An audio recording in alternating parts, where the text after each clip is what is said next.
was in the police force.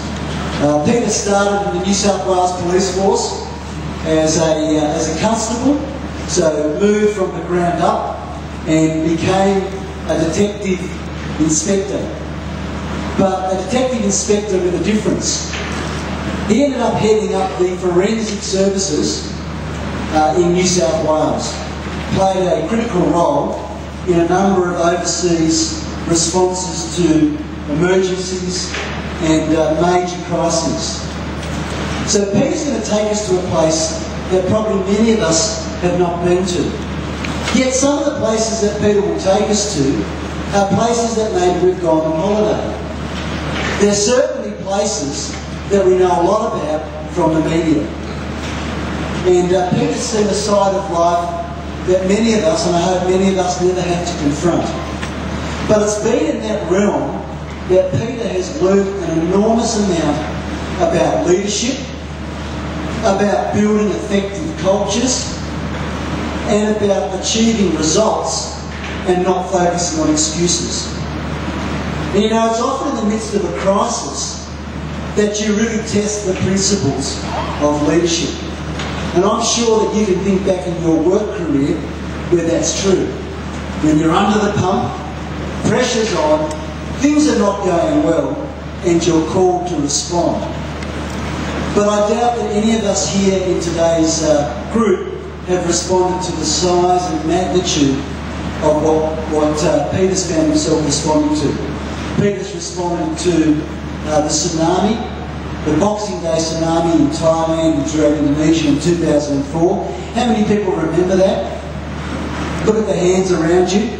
If you were like me, you would have been glued to the television, just in a state of shock at the destruction and the loss of life. People remember the Bali bombing, and Peter, along with a team from Australia, were one of the first responding groups to victim identification. Closer to home, Peter responded to the waterfall train accident south of Sydney. But also Peter's a man that he describes himself, and others describe him as an ordinary bloke. I don't think he takes offence to that, do you, Peter? An ordinary bloke, but he's found himself in extraordinary circumstances. And in that ordinariness, he's been able to make a difference. So put your hands together and welcome Peter Baines to the stage.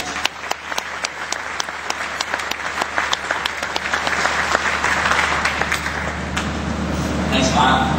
So I was walking towards this lady, and I had my hand outstretched, and I was going to shake hands with her. But as we got close, she stepped inside that handshake, and she took me in an embrace, and she hugged me like a grandma hugs you. And you know that you're loved when a grandma hugs you. And not those skinny grandmas that are risk of being blown away in the wind, but those grandmas that are full of love and full of life. And she put her head on my shoulder, and she started to cry. I could feel her tears go through my shirt and onto my shoulder. I'd never met this lady before. She was an Australian, and we were in Thailand. And what I learned was that this lady had lost her daughter in the Boxing Day tsunami. Now we found her daughter, but she was dead. Now her daughter was on the holiday of a lifetime. It was her honeymoon. This lady that I was hugging, she lost her daughter, and she also lost her son-in-law. We found him, but he was dead as well. Now this couple had been together for a number of years before they got married. And 6 months prior to the wedding, they received some pretty special news. That was they were going to be parents. But of course the baby died as well. So this lady that I was hugging, she lost her daughter, she lost her son-in-law, and she lost any hope of any future grandchildren, because her daughter was an only child.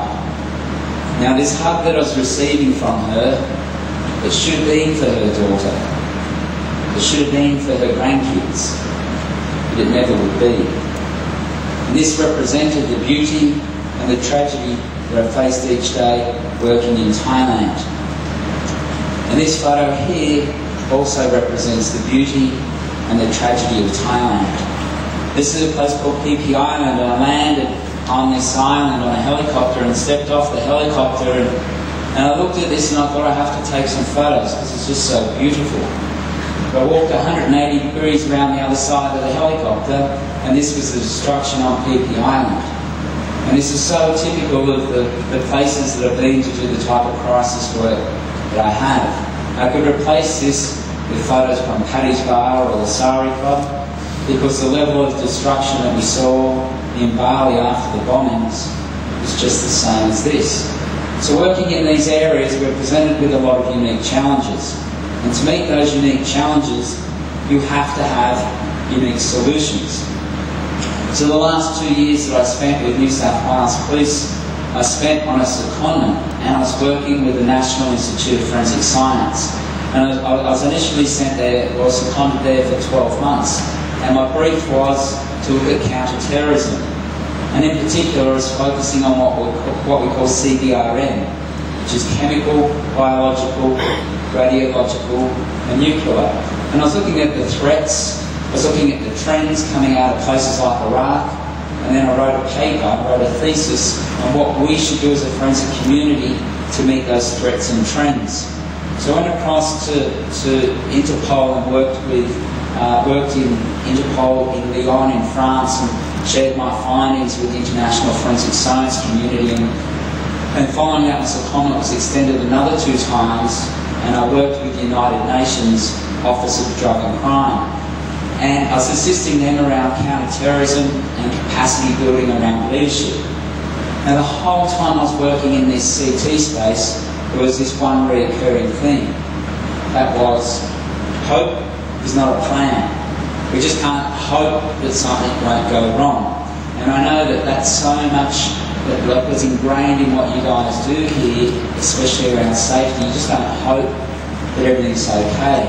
But there is only so much contingency planning you can do.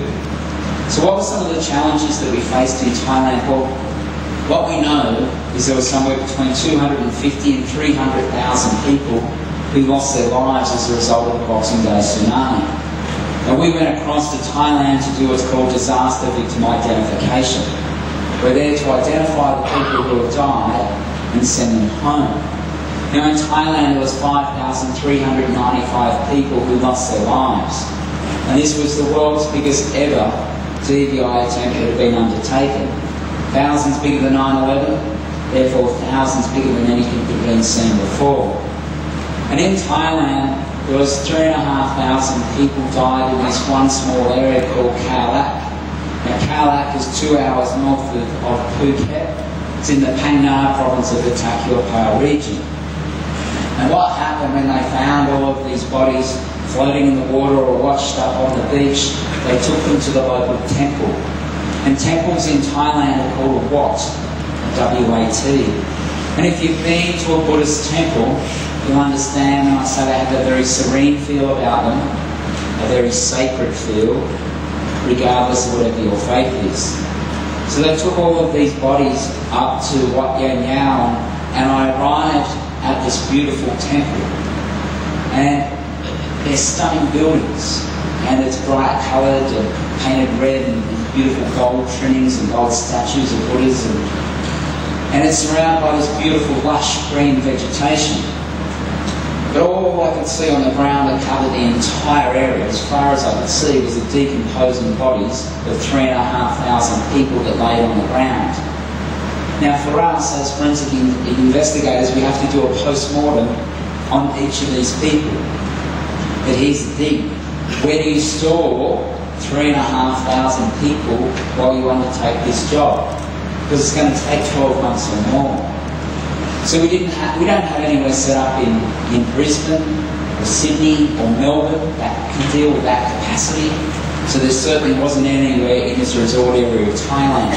So what we had to do was turn this Buddhist temple into a functioning mortuary.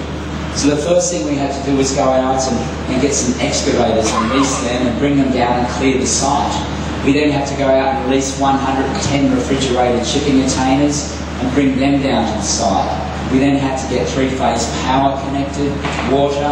We had to turn this temple into a functioning mortuary. What about a work?